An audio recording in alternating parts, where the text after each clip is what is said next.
live, right? Yep, it says it's live. So Okay. let's see. Yeah, send me a link real quick. Let me test it, make sure it's good. And then let's read it out. And then we'll have a couple minutes to make sure it works for everybody.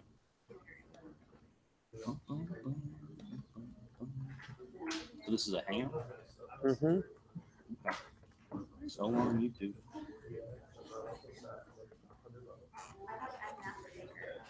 Oh, it is a YouTube link. Okay.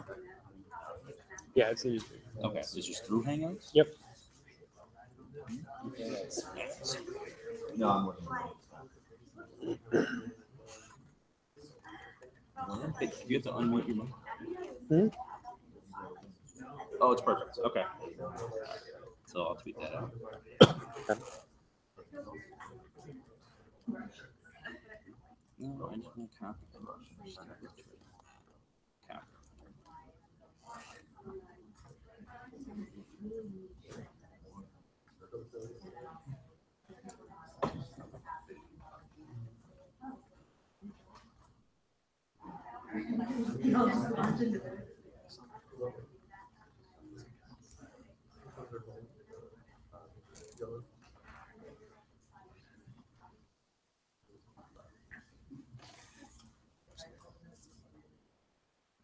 Can we try one more thing? What? Try one more thing. No. It's No, Matt. try one. Matt. Try one more thing. Tell me how that sounds. Hang on. Did you send me something or no? No, it's the same link. Hang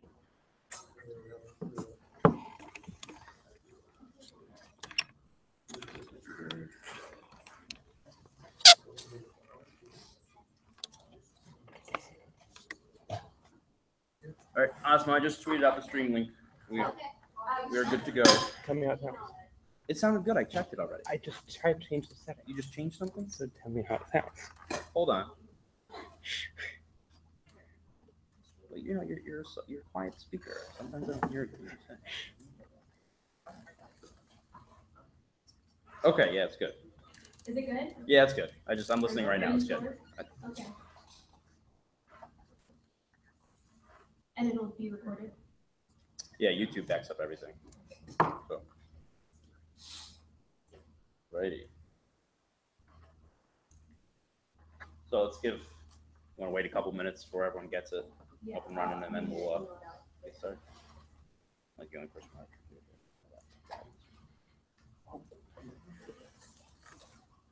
My laptop died. My car it's like falling apart. It's a great week. Yeah, it's great. You don't show, so you grab it out. Yeah. You can keep I got it. I got a desktop up, so it's like a. You have to get the hand crank out. Yes. Yeah, dude. Gotta get the old dial up.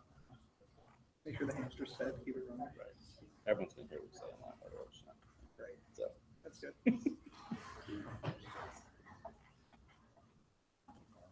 it's not.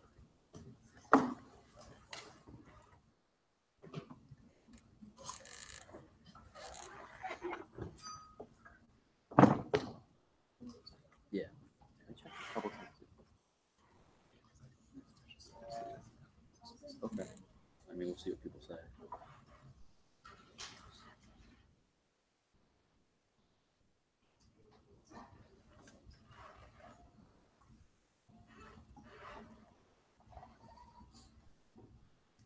All right, guys, thanks for waiting. We're just going to give everyone who's going to be streaming a couple minutes just to click.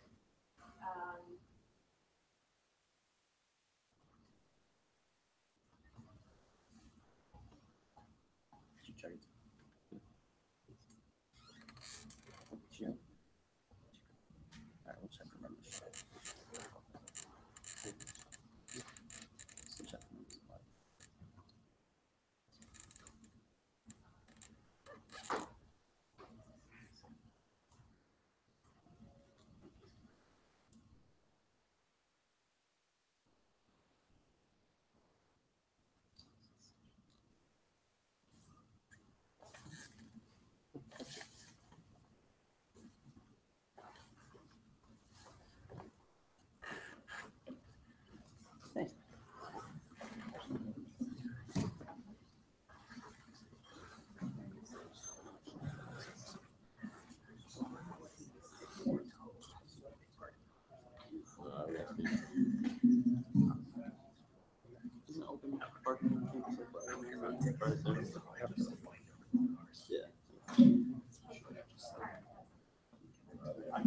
No,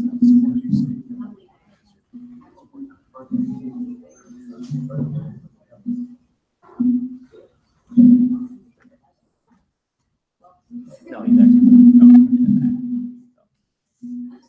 Someone in the YouTube chat said flyer stick, so I'm leaving. Okay. What is that? What is? I mean, they know that I like. What do you guys? Something.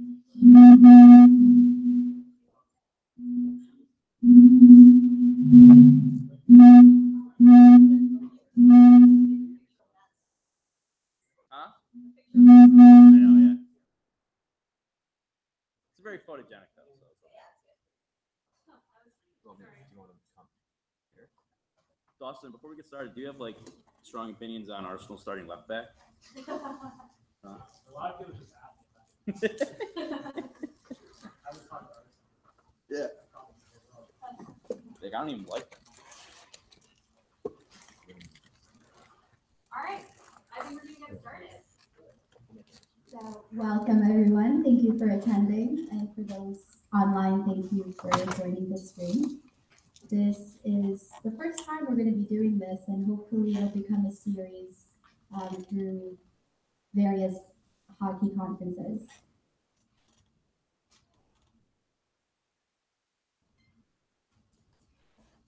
So just a few introductions. I'm Asma. I'm the editor-in-chief of Hockey Graphs. I'm Namita. I'm a senior at Wharton at the University of Pennsylvania. I write for Hockey Graphs and The Athletic Philadelphia. I'm Dawson, and I just recently started at Cronky Sports. And thank you so much to our helpers, Alex and Connor, who will be helping you guys out online.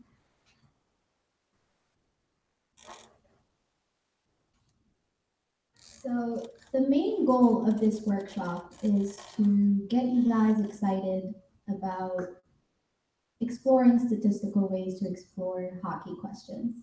We want you guys to be less overwhelmed by this kind of stuff and just give you a very basic run through of what it takes to build a very simple model. So first thing, we're going to be looking into what is linear regression. Second, we're going to be actually doing it on R. And finally, we're going to be visualizing some of the results. So what is regression? So regression analysis, broadly speaking, is predicting a response variable from one or more predictor variables. And what that helps us do is identify what is important in predicting something. And it helps us describe the relationship between that thing we're predicting. And finally, from that, we get an equation that will predict what we are trying to predict, i.e. the response variable. So there are many types of regressions. This is only some of the most common ones. We're going to be going through one of the most common types of regression. They're called ordinary least squares regression. And specifically, we're going to be doing a multiple linear one. And OLS, broadly speaking, helps us find a weighted sum of predictor variables. And we're going to show you exactly what that looks like. Yeah, and Just real quick, I'm just gonna talk loudly. Is that cool? All right, awesome. So, you know, we said a lot of stuff about predictors and response variables and all of that. Really, what we're doing is fitting a line to some data. So we have data. We have an x, y axis, a predictor, and a response variable in the most simplest form in a simple linear regression, and then we fit a line that basically so minimizes the distance between the points and that line and tries to predict basically what that relationship is.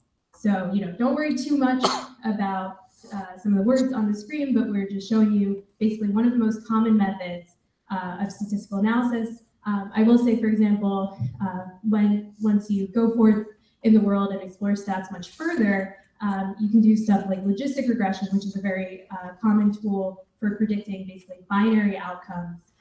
So if something either happens or it doesn't, you may have seen some of the prediction models that people are doing as to whether teams will win games or not. I actually, for my presentation tomorrow, I'm using a proportional hazards regression to predict survival curves. So a lot of cool stuff, but what we're working with right now, lines. Sorry. So yeah, don't worry too much about the Greek letters. But what is happening here is that we're trying to basically come up with a weighted sum of a bunch of predictor variables to get the best sense of like what the actual response is. So, the coding guide goes into predicting points. So I'll just talk about that. Let's say that we have 3 variables that we think will be very helpful for predicting points. What happens is when we fit a regression, we get basically slope estimates, so multipliers for the values of these 3 variables that we add together to get our best estimate of what the response is. So what the actual predicted points value is. And this will be much easier to see when we actually go through it, but this is just giving you a very broad overview. So those betas are those kind of weights of variables, the x's are all the different variables, and there might be some intercepts that you have to add to every prediction. I think that about covers it. Yeah, again, don't worry, it's easier when you see it. So if you want to already look at the sort of coding guide just to get a sense of what I'm actually talking about, that's totally cool, but we're going to jump into that very soon. But again, we're trying to minimize the sum of the squared errors. And basically, I mean, it truly is just trying to fit a line that gets closest to as many points as possible. In the most basic terminology, that's exactly what we're doing. And the way that they're able to do that is minimize basically the sum of the squared distances between all of the points and the actual line that you're fitting. And so we can get more into this down the road, but the important thing to remember, and just thinking about this very broadly, you can have data and you can be like, I'm going to fit linear regression to this, I'm going to fit a line to it. You can do that. The question is, should you always do that? And the answer is unequivocally no. And so some of the sort of guidelines and assumptions that we work with when using regressions is to see if the sort of residuals to the actual minus the predicted variable values after we have our predictions are normally distributed. Basically what that means is there aren't like weird values and like they're really far away from each other and it doesn't seem like you can trust the predictions at all. We also want to know that the responses that we're actually trying to predict are independent of each other. So basically that there's not something that we're not taking into account with our model. And again, like linearity, that this is a really important point, I think, that gets lost with a lot of people because again, this is one of the most popular models that people use for statistical analysis. But when you do it, you have to make sure that the dependent variable is related in a linear fashion to the independent variable. And if that's not true, there's some other kinds of methods or some ways you can transform the data to get to that. But it's really important to look at that and evaluate it before you end up like presenting your results and everything. And lastly, homoscedasticity, fun word to say. But basically when you're looking at the line that you're fitting, you want to see basically constant variance at every part of the sort of line. Like you don't want to see that for high values it fits really well, but then for low values it's all over the place. You want to see some consistency there. And we said that we're going to get into multiple regression. So basically with simple linear regression, you're looking at one predictor variable, so that's that x versus y, fitting a line through that. Multiple regression is a little harder to visualize, but same general concept. There's more than one predictor, and we're basically weighting them based on how important they are, and same thing, predicting the response. All right, so I'm going to pull up the coding guide, and I think hopefully this will make more sense once I do that. So let me X out that. And, I will get this up.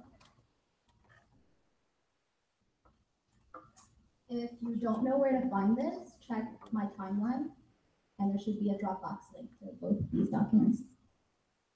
All right, I'm gonna try to. So, or also check your email if you signed up for this, because I sent out links to all of these as well. So for this guide, what's up? Oh, awesome. Basically, what you can do is while you're following along to this, and trust me, there's like basically nothing that you have to do. We're just taking you through this. But while you're following along, what it's great to do is open up RStudio. I know that many of you downloaded it beforehand, which is what we wanted you to do, which is great. Open up the R file that I sent you in addition to this HTML file. And then what you can do is you can run the commands in that R file as I go through them in this coding guide. And then you can see what the output looks like. It should look very similar to what's on the screen.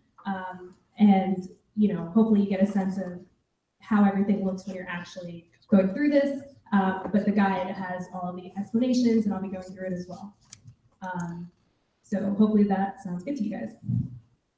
And just in a very like general philosophical sense, you know, as I said in the very first line of this guide, unfortunately you can't learn R or any coding language in 2 hours. It's just not possible. Truly, what we should be doing is taking you through a very like grand 10-hour overview of like data structures and like, you know, the philosophy of like coding and vectors and all those really fun, amazing things. But what we thought would be more helpful is if you could see the end result of the kinds of projects that we do. And, you know, definitely after doing this, what we want you to do is continue to use some of these like basic R coding resources and bulk up your knowledge in other ways while knowing that, you know, this is what you can do. These are the types of projects that you can work with. And also for this particular coding guide, that you can basically go from just downloading some data from Coursera.hockey, you know, very common resources that a lot of us use, and go from that to cleaning it up, making a linear model just by using the steps that are presented in this guide. So it's definitely supposed to be a resource for you now as well as in the future. That was a very long-winded overview, but I hope that basically that you guys aren't scared off and you understand kind of what the point of this is, I guess. So, and yeah, the keyboard shortcut to run one line of code is Control-Enter or Command-Enter. So that's good for RStudio. You can just hit that and see the output that I have basically in each code chunk.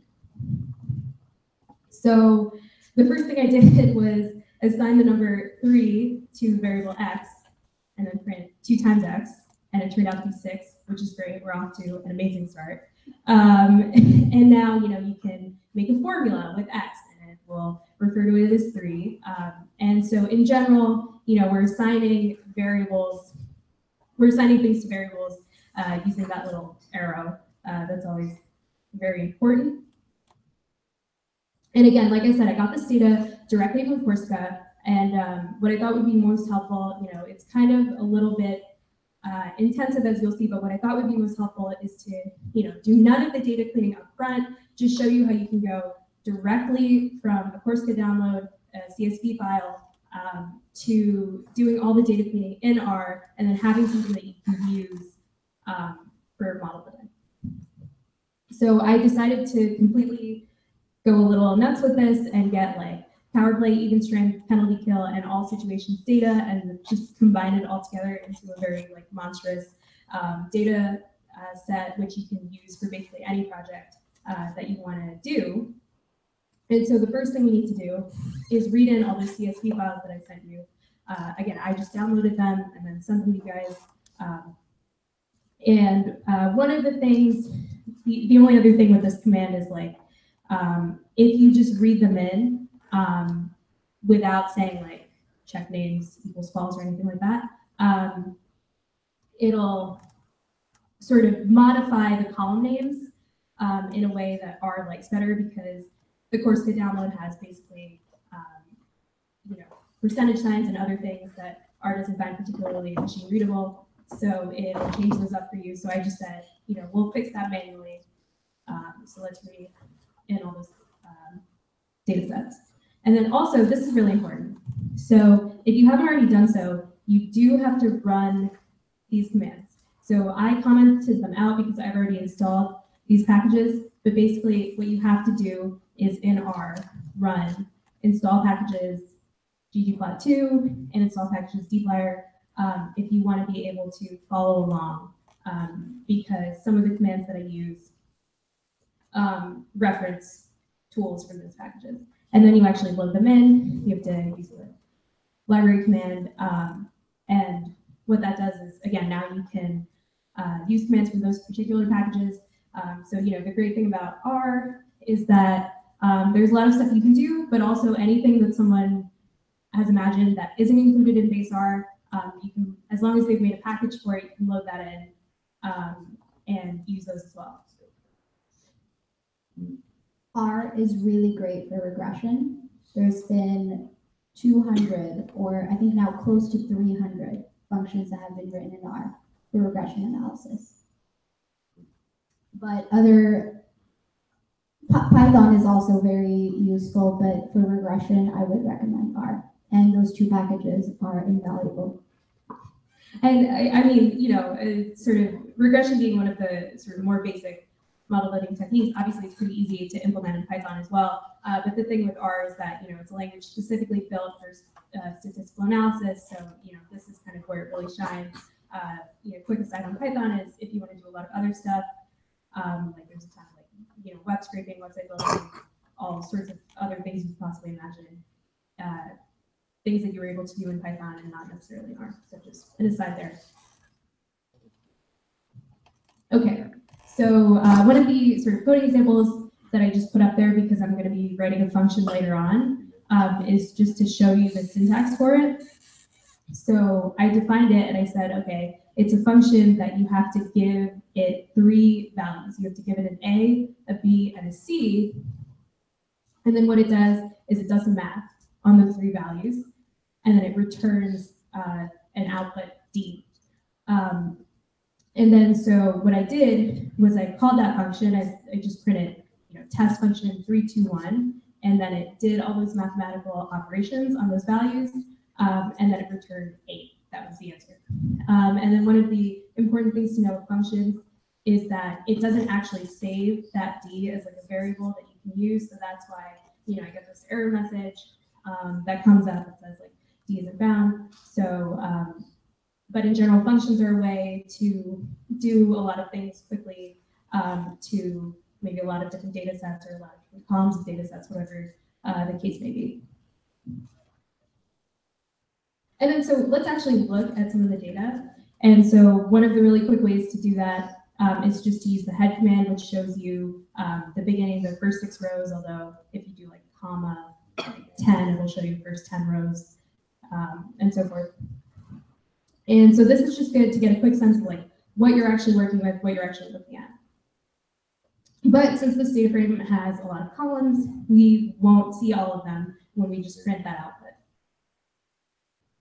So some of the other things to do to get a sense of what the data is that you're working with, print the dimensions. So this is rows by columns. So as you can see, over 3,000 rows, 44 columns. So it's a pretty big data set, which it should be because it has like all the players from the last 4 seasons, I think. So the column names, we can see that we have a lot of different fancy stats for the players, in addition to information on season, team position, and points, etc. Would anyone like to say anything about the stats? No? All right. Again, this is from Corsica.hockey. there's a link in the guide at the very beginning, but you can also see his site for more information. And another thing we can do is we can look at, let's say we want to look at the first 10 rows and 5 columns. So I did that with using these brackets, rows by columns. And so basically, this is the way that you look at a specific set of rows or a specific set of columns. So if you just wanted to look at basically, let's say the second row and the second column, you would just do, instead of 1 to 10, you would just do 2 here and 2 there. So you can play around with that and try to get, different values. But actually the first thing that we wanted to do was remove some of the columns to make it a little more feasible to work through. And so I made basically a vector of all the column names that I decided that I would like to remove from the data set. And then I'm just testing it out on, I made a copy of the all situations, like unclean data set, just called it X, and I'm just testing out these commands on X.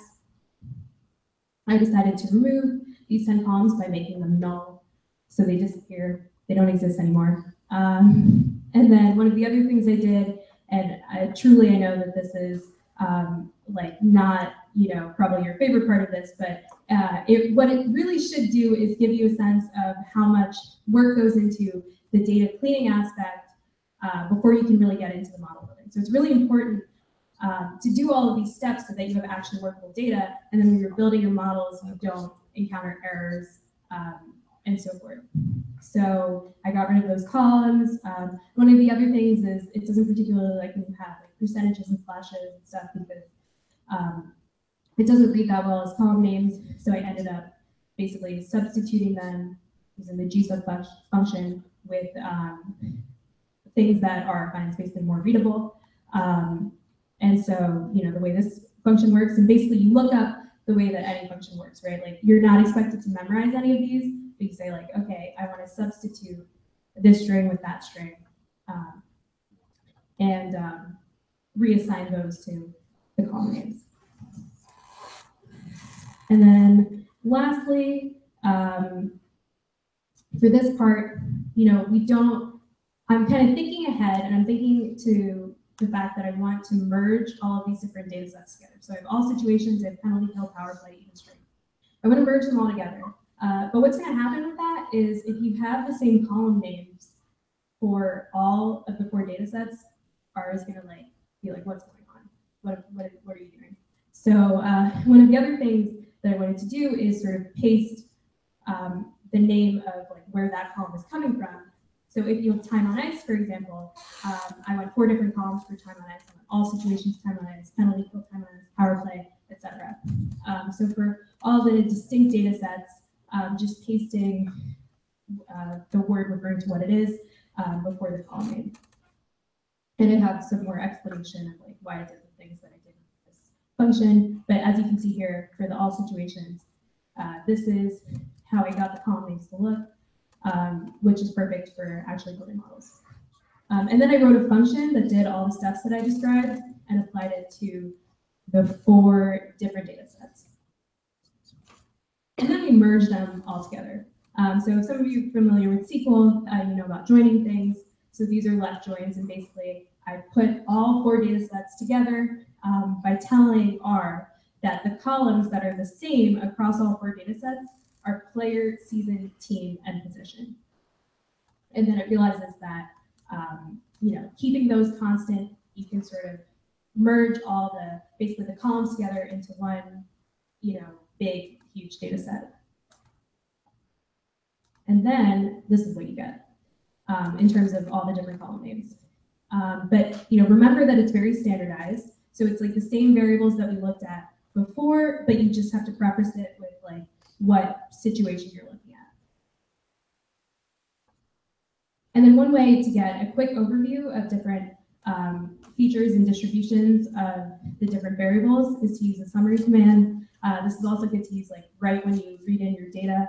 And you can see, for example, these players have 4 seasons of data in the data sets that come up 4 times. We're looking at 2013, 2014, all the way up to the end of last season.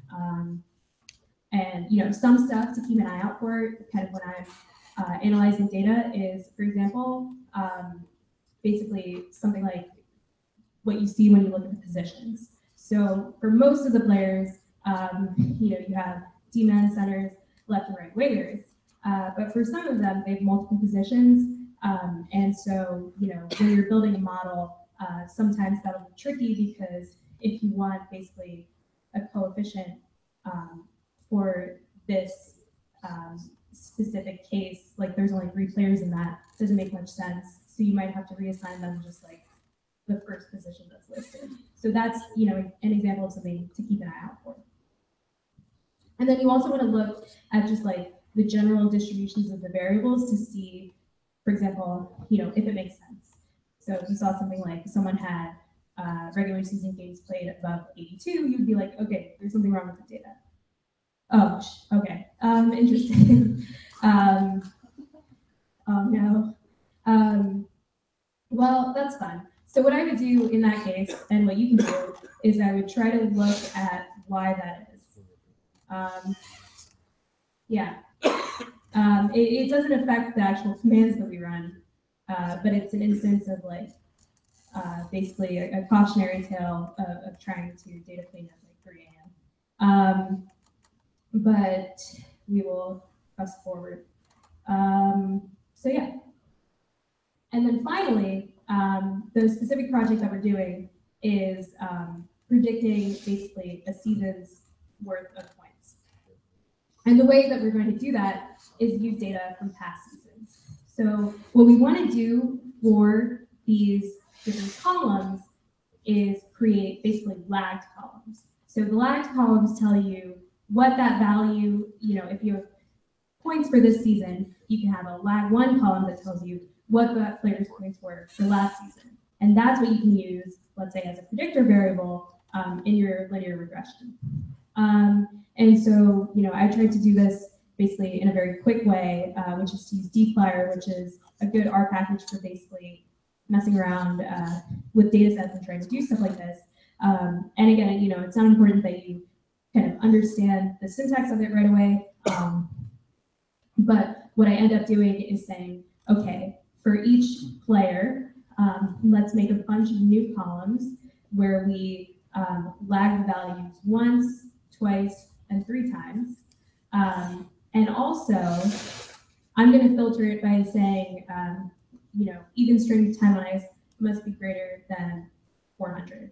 And that's kind of a random value, but it's something that's worth thinking about, especially when you're doing hockey analyses, because when you're building models, if you have players that haven't played a lot, they're probably going to be adding noise to your model. You're probably not going to be getting a great signal. And then, and I called this data set with the lag variables lag. So that's what I'm referring to it as. We look at the dimensions. Now we have 464 columns, which is even larger, but also we have fewer rows. So if you go up and you remember the original dimensions, it's scrolling up further than I intended, 3,500 something rows. So that filtering of the sort of even strength time on ice minimum took out a lot of players. And as you can see here, if we just use the head command, we can get a sense of what these sort of columns look like. And you'll notice that there's NA values in the lag 3 columns. And so usually when there's NA values, that means there's nothing in that column or value. And usually that's a cause for concern. But in this case, I know that it's fine. And the reason I know is that Aaron Ekblad has 3 seasons of data in this data set. And a lag 3 column basically requires data from 3 seasons ago. So obviously you wouldn't have data from 3 seasons ago for 2014, 2015, 15, 16, or even 16, 17. Like this entry can have lag 2 columns and get basically like data from his 14, 15 season, but he doesn't have any seasons prior to that, obviously because he wasn't in the NHL yet. So again, that's why you see those NA values. And I did mention that there are a ton of columns, which seems kind of scary, but remember that the way that I structured this is so it has a very, very standardized naming convention.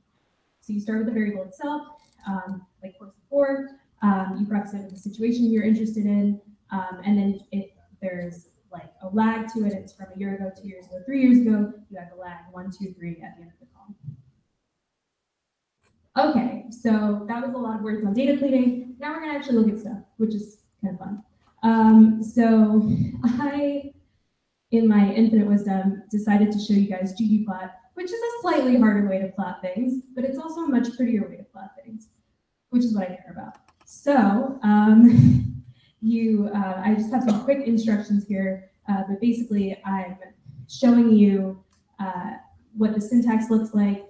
It's definitely something that you have to get used to, but basically you tell ggplot the data set that you're using, the sort of variable of interest or the 2 or 3 variables of interest depending on what your graph is, as well as the type of graph it needs to be.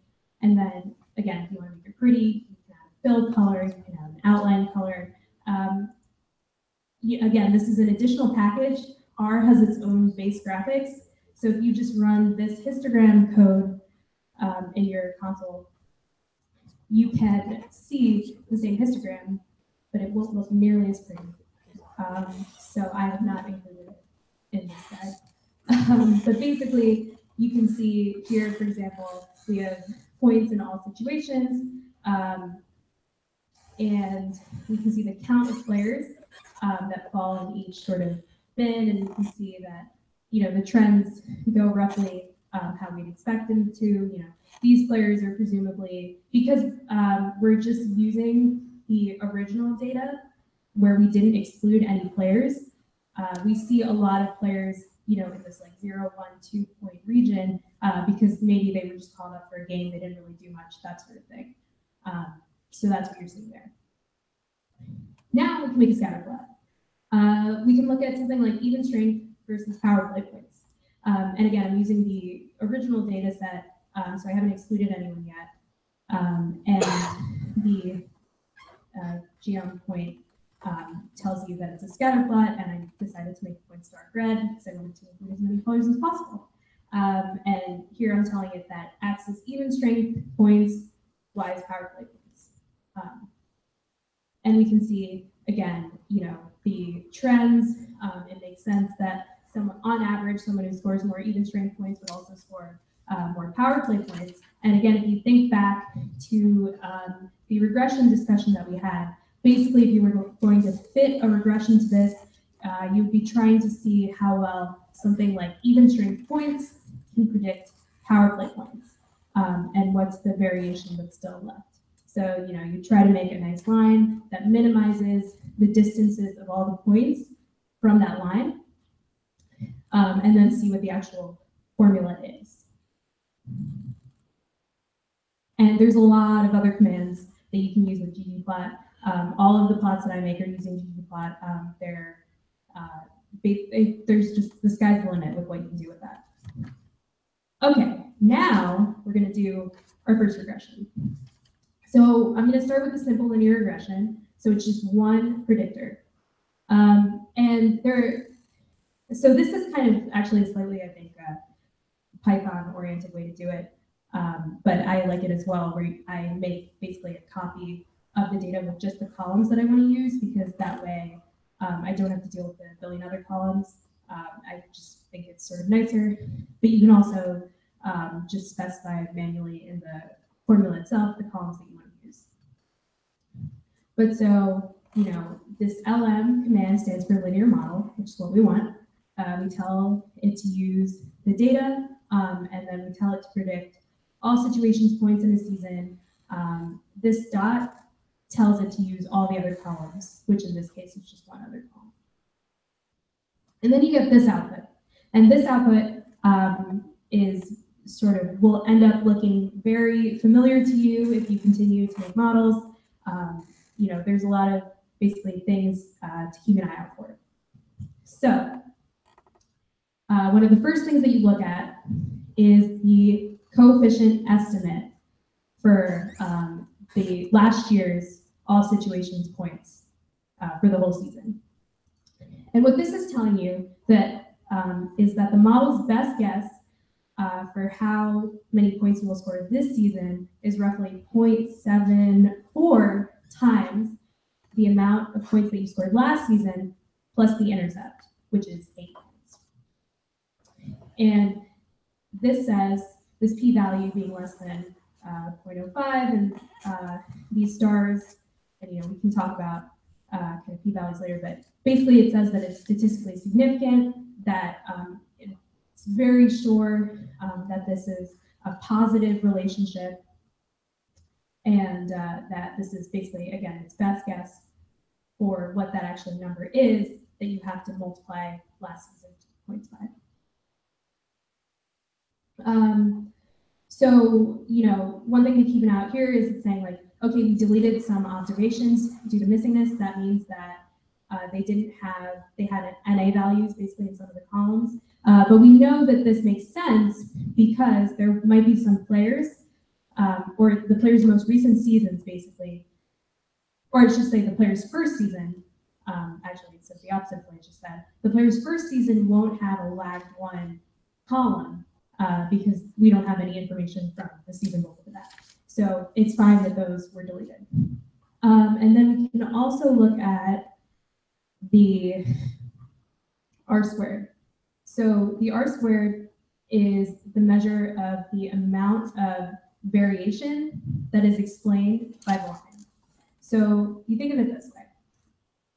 Once you fit a line, you have basically a plot and you have a bunch of points, and there's a lot of variation. Once you fit a line, you have your basically estimates for how the y, the response variable that you're interested in, varies by x. And the R-squared tells you basically how much of that initial variation that you were able to explain and what's left. So this says like, okay, 60% of that variation in terms of y you were able to explain, 40% of it is still unexplained. And so, you just have to live with that. And I think that is good for now. So again, our estimate of this season's points is that intercept 8.3 plus the slope 0.74 times last season's points. And I really want you to think about what that implies. So you can already tell, for example, that this will be a pretty conservative estimate for someone like Connor McDavid, right? If he scores 100 points in a season, this is basically predicting that he'll score 82 points in the next season, based on the formula. So it's assuming that he's going to basically regress to the mean a little bit, that he can't keep up his performance. That's something to remember about models in general, is that they're very skeptical. The model doesn't know who Connor McDavid is, right? So it's just assuming that if something is like way out of the ordinary, it's going to come back to earth a little bit. And that kind of works the other way too, as you can see from the intercept is 8.3, which obviously is a round number, but for our purposes, like if you had 0 points last year, it comes out as we expect 8 points next year. So regression to the mean works the other way too, looking players up. Simply by existing, you get 8 points. That's it. That's the baseline. If you exist on the ice, in our model. And then of course, yeah, as Nina said, it goes the other way too, coming down with the 0.7. 1 point this year is over 1 point next year in terms of projecting. And obviously, it gets tricky with younger players, older players, but it's a very simple model. Yeah, absolutely. Yes, this is simple linear regression in every sense of the word. But, it does explain a lot of the variation. So there is benefit to using this model to get a sense of what's going on. And then, so what I did here is I plotted the points. So x equals the x value is the lag points, and the y value is the points. And then I also plotted the line that we predicted.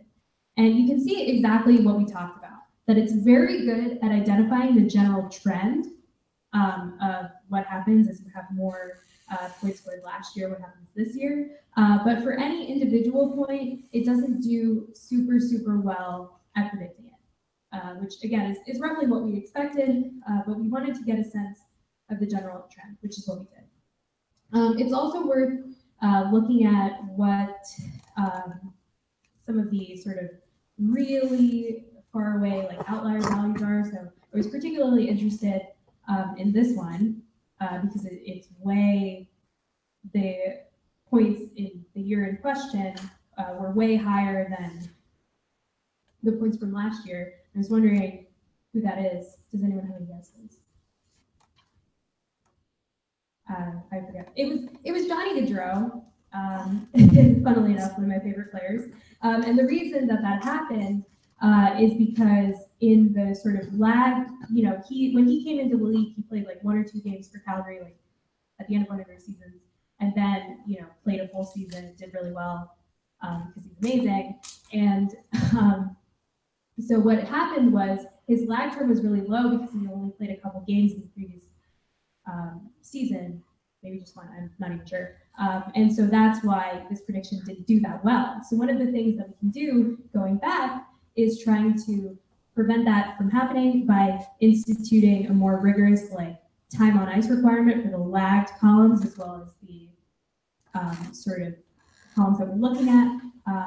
We could also institute like a games played requirement, which would be very similar. But we can, you know, by looking at some of the cases where the model fails, we can try to basically make more rigorous assessments of like which points make sense to be included, which points don't. But you know, it's important to be very cautious about just kicking out points, because once you start kicking out values left and right, then you're just predicting the ones that you think you can predict really well, and that's not super helpful, right? Okay, and then I wanted to do a multiple regression. So I decided to switch it up a bit. So I decided to predict points per 60, as this might be easier to predict if players have varying numbers of games played across seasons. You know, I saw the Gaudreau example, I thought maybe a quick fix is just to move to points per 60. And the important thing to note is that you have a lot of different predictor variables, you have a lot of different slopes, so you can consider the slope of each variable as what would happen if, holding all other things constant, you were to basically like increase that value by 1. And you know, I talked about the issue with position before, where you have a couple players who are listed as having basically multiple positions, and that would kind of screw up the estimates for the regression. So what I did was I just used the first position listing. So a little extra data cleaning step before we end up using this. And it's categorical. So if we sort of scroll back up and think about what that would mean in the context of a linear model, if you're just predicting points based on, let's say, position, basically you'll have a coefficient for each position, and then one of the positions it'll use as the default. So let's say that you're just, and you can try this, by the way, you can just try to predict points using position. So just write position here instead of like lag 1 points. It'll use one of the values as a default. So let's say like, it'll say like our best guess for a center who's playing the lead is like 20 points or something like that. And then it'll give you coefficient estimates and saying like, okay, if you're a D-man, subtract 10 from that. But if you're a winger, maybe add 5 to that. I don't know. I'm just making numbers up. But so that's how the sort of categorical variables work in the context of this. And we can scroll back down and see that. So I added a bunch of different predictors for points per 60. I added last year's points per 60, last year's primary points per 60. I thought, you know, maybe that would be helpful because primary points have been shown to be more repeatable. I also added 2 years ago points per 60 position. So we can see here that, for example, the default position, because it's not listed, is center. And then this tells you like what to subtract if you're looking at a defenseman. what to subtract if you're looking at a left winger, and then what to add if you're looking at a right winger. And then I also included game score, just because I felt like it. Again, this is very like, when you're looking at this, it's a lot of exploration. It's a lot of testing columns, seeing what works, seeing what makes sense with your intuition, and just, adding stuff, subtracting stuff as you see fit. Basically, you want to keep in the predictors that are statistically significant, more generally. The reason I chose to keep position in, for example, is that like the coefficient for DMED is statistically significant, so I kept that in. But it seems like wingers are not statistically significantly different from centers. So one of the things you might do in that situation is say like, okay, it seems like the additional information we have about whether someone is a winger or a center is not that helpful. So maybe let's just reclassify all of them into forwards and DMED. So that's another step that you can take to kind of iterate on this based on what you see in the model results. And we can see that our R-squared is 0.71, so we're accounting for 71% of the variation within points per 60, which again is, for like a pretty basic model that assumes basically linearity, I would say that's pretty good. And yeah, so, again, my discussion, also you want to look at the slopes of the coefficients and see if it makes sense. So we would expect the coefficient for DMED to be negative because we don't expect them to score as much as forwards. We would expect the coefficient for last year's points per 60 to be positive because if you scored more points last year, you should score more points this year. We should expect that last year's points per 60 is more important than 2 years ago points per 60 because last year is probably a better example of what you'll do this year. And so all of these trends are shown within the data, which is very comforting. And also we can see that game score does add a little bit. Maybe if you're doing the little things right that aren't necessarily seen in point production last year, you're also going to have a pretty good year this year. And then, so again, we mentioned residuals in the slides. So that's the difference between the predicted value and the actual value. And so I made a histogram of the residuals from this model. And they are centered around 0, which is definitely what you want. And you can see that it looks, fairly normally distributed. Most of the residuals are very close to 0, which is great because it's saying that for most of the data points, you can get a particularly good sense of what this year's points per 60 is, just based on all of these variables that we had from last year alone, which is great.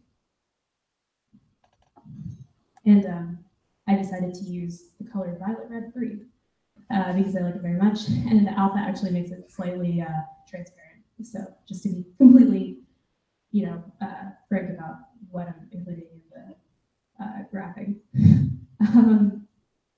And then I did a few things here because I wanted to see the players that have the biggest difference between what we predict with the model and what they actually did. So what I did was I made sure that we're using basically a data set that has all of these, the predictors that we need. So basically, I subsetted it so that we're looking at observations that also have lag2 terms for all of the variables. And then I made a new column called the prediction column that predicts the points per 60 based on the model that we made. And you just have to say that the new data is whatever data set you're using. And then I made a residual column, which puts in all the residuals that the model predicted, basically, or the residuals after looking at the predictions. And then I got rid of a lot of the columns because I just wanted to see these ones. And then I looked at the sort of first 6 values when we sort it by largest residual, and then the first 6 values when we sort it by smallest residual. So a little bit went into that, but the point is to see who was exceeding and who was falling short of expectations. Should I make a joke about Colorado?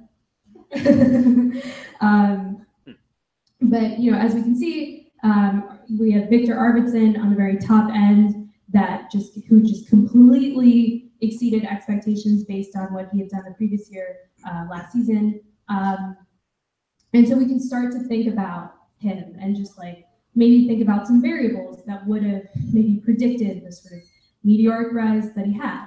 Or maybe there aren't any variables that we can use that would have predicted that. Sometimes these things just happen. So, it's like something to think about, but also something to keep in mind that we're never going to be able to predict 100% of the variation of anything, right? Like if we were, we probably wouldn't even watch the sport. Everything would be set in stone. Washington would win every year. So,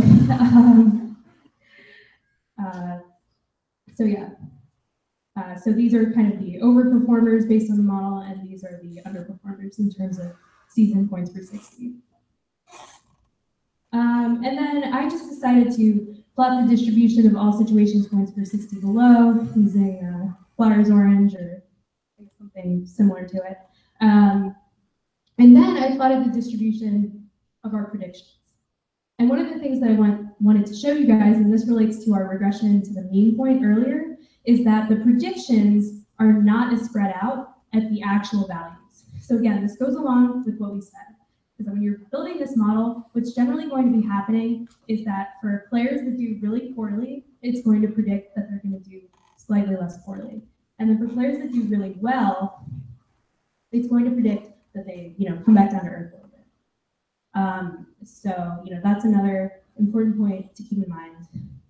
And thus ends the guide that I created. So again, you can refer back to this, change whatever like predictors that you want. You can change whatever sort of filters that you want. If you think that 400 even strength, minutes on the ice was like a completely stupid decision by me, you can rerun this with like whatever number you want. So there are many points at which you can basically play around with this, build your own models, and really the point of this was for me to do all the dirty work in getting all of this cleaned up for you to be able to use in a modeling setting.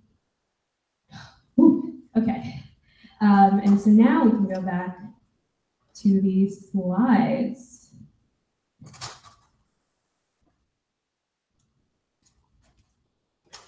Yeah, so you built your model. It's pretty good, but it unfortunately doesn't end there. And many people say that this step can be just as long as the data cleaning. So sorry again. So you guys remember this slide about the assumptions we have to make to use an OLS regression? Well, we have to test that. And Namita's slide sort of showed us some of that, but we're just going to go over it again. And so basically the stuff that we're going to be showing you guys right now is some of the things you can do to quote unquote validate your model or check if it's accurate. So to test our assumptions, there are many functions you can use in R to do it. And we're not going to go in detail or describe them at all because it's beyond the scope of this workshop. But just know that you have to retest your assumptions and make sure that they are being respected.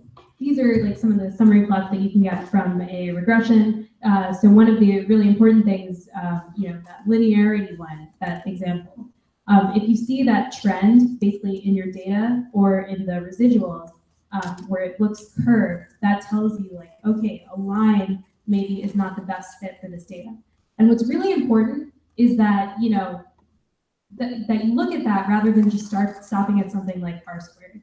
Because you can have a model with a really good R squared that's saying like, okay, we're predicting a lot of variation, we're doing a really great job, that seems cool. But if you look, you might see that, oh, like a polynomial term would help better fit this data. So it's important not to just stop at something like R squared, but to actually look at what the data looks like, what the residuals look like. And again, residuals being the difference between the actual values and the predicted values for the response variable. And then also, normality, homoscedasticity. The reason why that's important is because, if you have like mostly residuals that look amazing, but then just some values that are like all over the place that don't make any sense. What happens if you're trying to predict like one additional variable or one additional value, and it turns out to be that they're in the type of observations where your predictions for some reason are way out of the ordinary, don't make any sense. You have to deal with that, right? So it's important to test to see if these assumptions are satisfied meaningfully. And sometimes if they're not, you can still, talk about your model, you can still talk about the general trend, but you can say like, listen, this is a general trend. We see a lot of outliers here. These are some of the reasons I think that these are outliers. Yeah, some of these are definitely flexible, and we can talk about the independence assumption, but as it pertains to points. Yeah, so I guess, oh, yeah, I'll talk a little bit about that, I guess. So the independence assumption that we talked about before, you might be saying, hey, like scoring points isn't independent of all the other observations, because if you have a line mate that scores a lot of points, you may be getting goals and assists off of his amazing production. So what that would lead you to do is say, like, okay, the independence assumption isn't necessarily satisfied. What can we do to kind of include that in the model in some way? And so what you might do is add a predictor that's like, line mate quality and something like that. Yeah, and you can work around it in other ways, and this gets to next level model building. So say in our points model, because we're predicting all situations points there, and with something like Sam Gagne, probably a big jump in that was that power play time you got, playing the unit. And if you're Columbus or another team, you go into the season and you want to build that into your model, so you can put in-season power play time into that, and then projecting it out, you can manually input that as you really say, what would we predict Sam Gagne's points to be if we put on the first power play unit, you need all this extra power play time. So that's just like next level model building, where you then project even individual components that you're then filling into the model. So you can project power play time and then feed that projected power play time into your model. So it's simple, but it can escalate quickly depending how far down the rabbit hole you go. So there are many other tests you should be doing on your data, and we're just scratching the surface here. We're just going to list some of the ones that come up a lot in hockey analytics. The first one being multi-collinearity, yes. And Dawson can speak a little bit, and Rita, can speak a little bit about their experience with that. Yeah, I mean, so I think this, so again, like you do diagnostic tests to test for some of the following problems. So these are basically can be problems. Sometimes you can ignore them, sometimes you can fix them. But multiple collinearity, when you're making multiple regression, you have a lot of different predictors.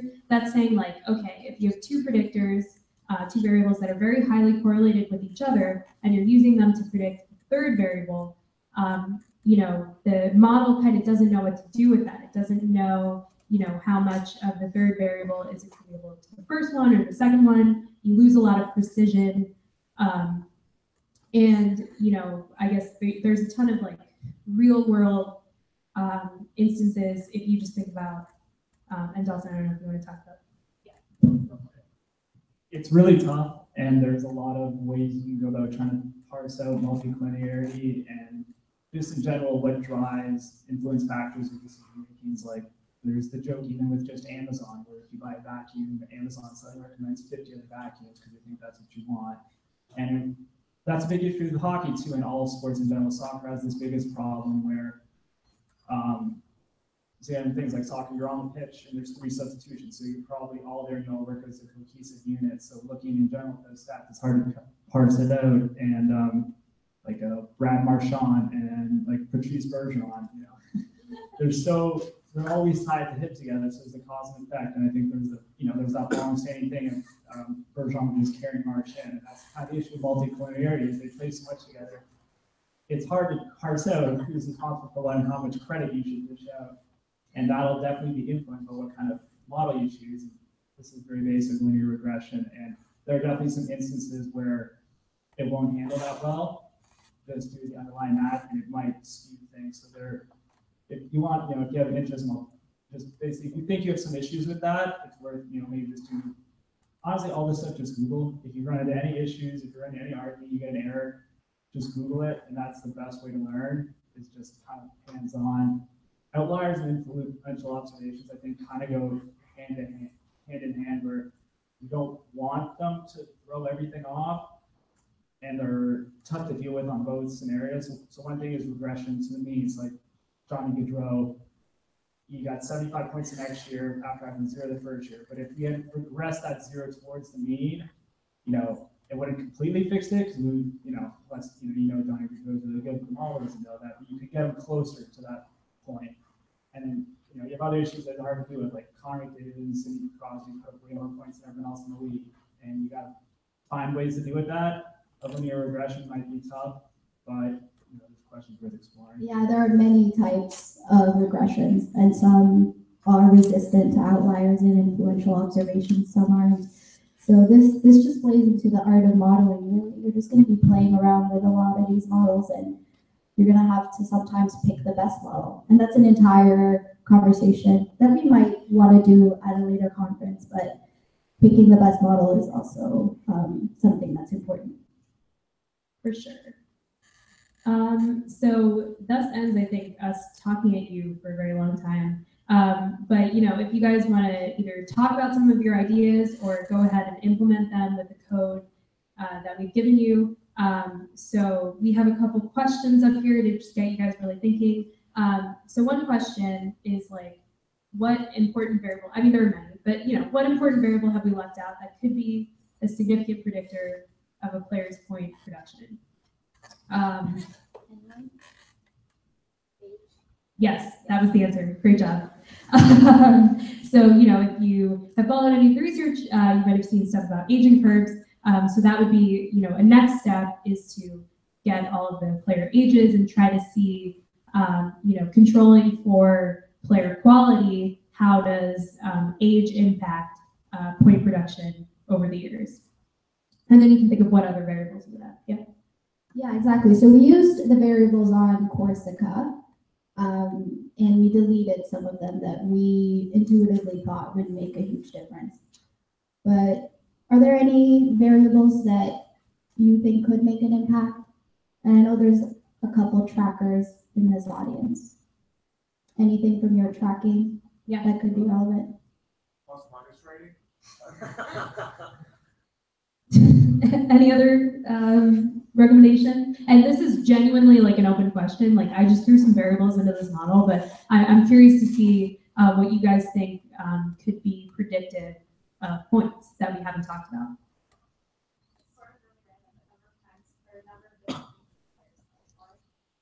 Number of different teams and players play for, yeah. I mean, that actually gets into like the really interesting question of like how does like switching teams mid-season or across seasons affect a player's production, because you assume potentially that there might be some effect there of like adjusting. So yeah, for sure. And that would be actually something that's pretty easy. Well, I won't say easy, but it's already contained within the data. You would basically look for instances within the team column of having like more than one team, and then you could make that into a new column that says like, how many teams did this player play for in this year, and then you could add that into the regression. Yep. Shot rate or expected goals. Absolutely, and I think those variables are in there, and you can just basically straight up put in those column names into the regression and see if they are significant, see what the coefficients are, and if they make sense, and kind of go from there and do all the things that we talked about. Yeah? I don't know if possession stats are in there, but possession stats might be useful. Mm-hmm. Yeah, we use those. So definitely. So again, I created this like huge data frame for you guys to think about all of the possible predictors that you might be interested in looking at to predict points or even not points. It could be, you can predict anything that you want to, right? Yeah. Quick question. What happens when you try to analyze a goalie as opposed to a typical estimate or scale? How does that work? Dawson, do you have any comments? It's much harder.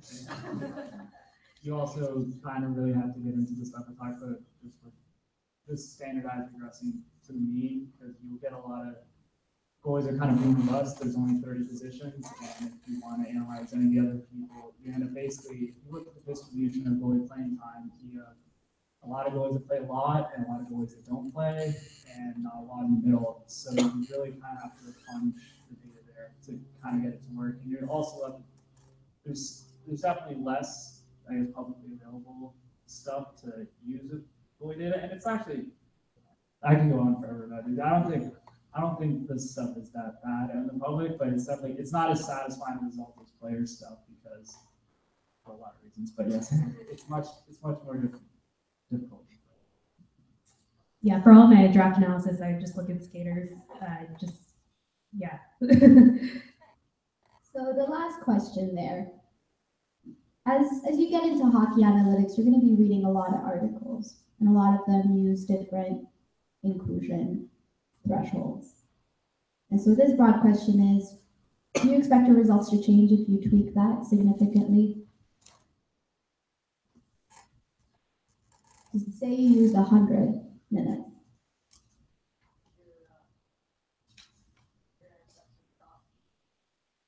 Yep.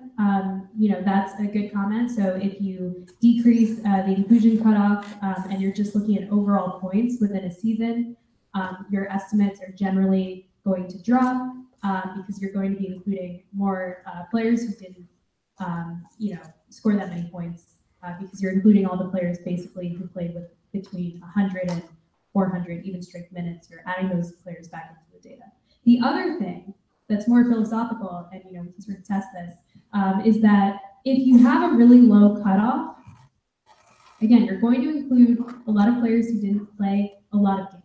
So probably the games that they did play are not going to be the most representative of their sort of true talent level. I mean, going back to the Gaudreau example, like if we included the season where he played like one game, that really tells you nothing about what Johnny Gaudreau's capabilities actually are. So again, it goes back to what I said about like that would probably add more noise to your model than it would help it. But on the flip side, if you make your inclusion cutoff pretty high, chances are, the people who do meet that, you will be able to predict them pretty well, because they have a good enough amount of games, amount of time on ice that, they won't like shock you the next season by getting suddenly way better or way worse. But the downside to that, of course, is that you end up excluding a lot of people. So if someone wants to predict something about a player who had, a time on ice that was less than the cutoff, you basically just say, sorry, you can't do that. So, it's all about striking that balance of trying to make a model that can be as widely applicable as possible without sort of training it on data that, is too noisy and does more harm than good. Yeah, you can try, I guess, manually striking that balance, but there are also more rigorous quantitative ways to find a suitable threshold. But you can definitely start by just changing the 400 number and seeing what happens. All right. So, this ends the sort of planned portion, but some quick thank yous so you can run through them. Yeah, so thank you to Professor Michael Lopez, who provided us with some linear regression slides that helped us with that introduction on regression analysis. Manny, who has an amazing website, I'm sure you guys all heard about it, Corsica Hockey, that's where all the data's from. Alex and Connor, thank you for helping us with the online side, and our colleagues at Hockey Graphs. Everyone who participated, thank you. And of course, Ryan and Matt for organizing this conference. And we have some references and recommended readings. And so, you can look at this to extend your knowledge, go beyond kind of what I have in the guide. And also, if you have any more general questions about like what we do, what the projects are like, what issues we've run into, how we use this in careers, whatever, you can ask those now as well, or just play around on computers. Either one's good. All right, thanks. Thank you.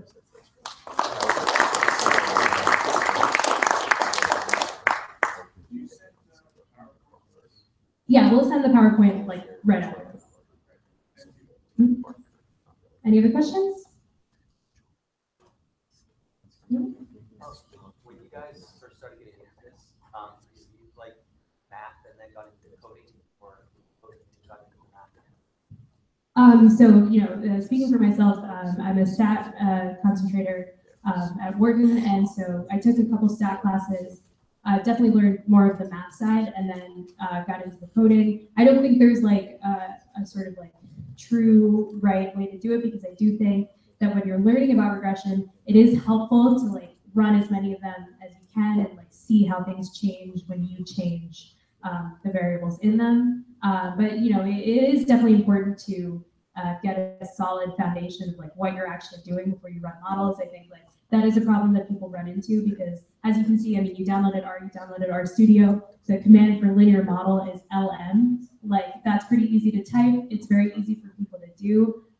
So we wanted to give you guys hopefully at least kind of the minimum overview that you would need to be able to do it responsibly. So I think it's really important that like you understand that like when you're testing new models, like and you're using models that you never worked with before, it can be very easy to code them up, and R is built that way, so you can try every model you could ever dream of. But it's important to first get that sort of foundational knowledge of like what you're actually doing, because as you saw, there's a lot of concerns that go into picking models and choosing the right ones. Anyone else? Yeah, I had nothing when I started. Still don't have much. I was pretty much just self-taught all this stuff. I just started following along on Twitter and stuff and reading all people's, and then I wanted to kind of just get involved, start doing my own research, and then it wasn't fast. I probably spent 3 years and getting better and better, and I still, look on stuff I did a year ago, and that's how it works. You'll just keep getting better, and you're looking at old stuff and you're like, wow, that sucks, and like, what was I doing? And like, it's just, part of it is just doing it and learning, and then, I don't like learning classroom style. Like I didn't take any classes on this in college until I'd already learned it for VZA, but I just, beforehand, you just kind of, the way I thought is have a project in mind with something you want to work on, and then, find the data, work through it, and then, if you run into issues, the number one thing I think you'll have to practice is how to properly Google AS, where you have to ask the questions so that you can just easily find the answers. Like there's some things that just re-Google over and over again because I can't remember.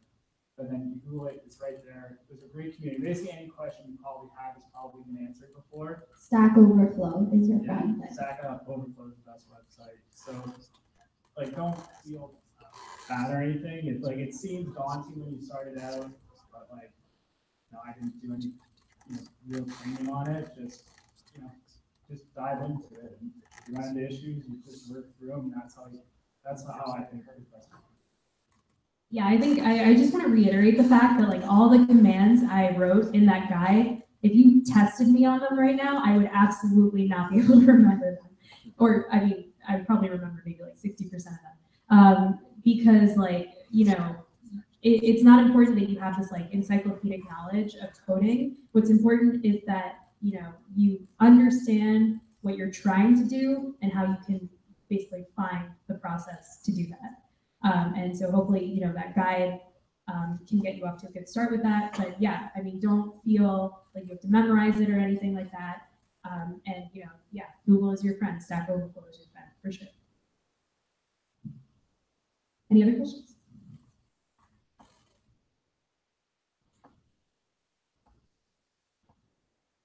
All right.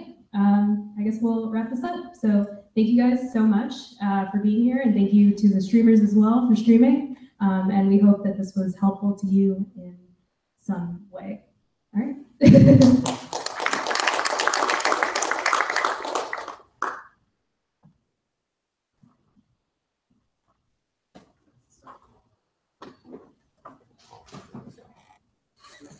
Yeah.